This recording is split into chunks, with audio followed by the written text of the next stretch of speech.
By Joe Light. BloombergPacific Investment Management Co., one of the world's biggest bond investors, is warning that a regulator's push to end federal control of Fannie Mae and Freddie Mac could threaten the U.S. housing finance system by forcing the sale of mortgage bonds and boosting loan interest rates.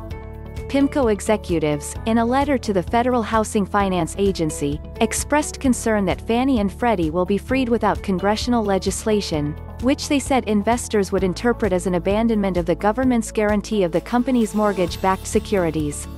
That would limit some investors' ability to hold the bonds and force others to drop the securities altogether, the executives wrote in the letter dated Monday.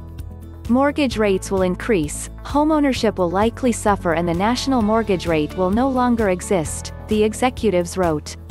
Pimco's warning came in a comment letter responding to an FHFA proposal that would require Fannie and Freddie to hold hundreds of billions of dollars in capital.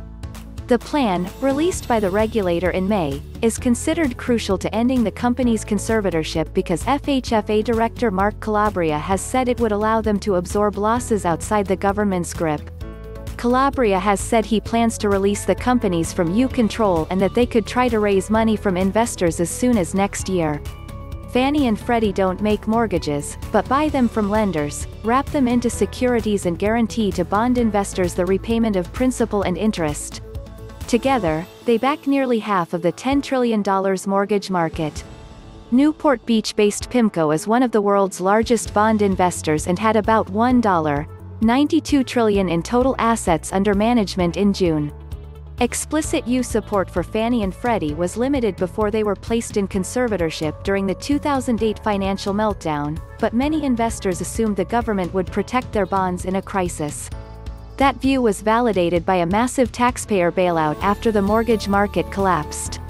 The government now has contracts with Fannie and Freddie that guarantee about $254 billion in additional bailout money should the companies need it. Pimco and other bond investors say that agreement isn't enough, even if Fannie and Freddie are required to hold a lot more capital. They are calling on Congress to pass legislation to provide an explicit U guarantee of the company's mortgage securities. Lawmakers have failed in several attempts to pass legislation that would overhaul the nation's mortgage finance system.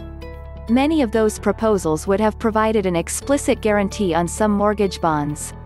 Calabria, a libertarian economist who formerly worked for Vice President Mike Pence, has said he plans to release the companies on his own, but he could face difficulty achieving that goal.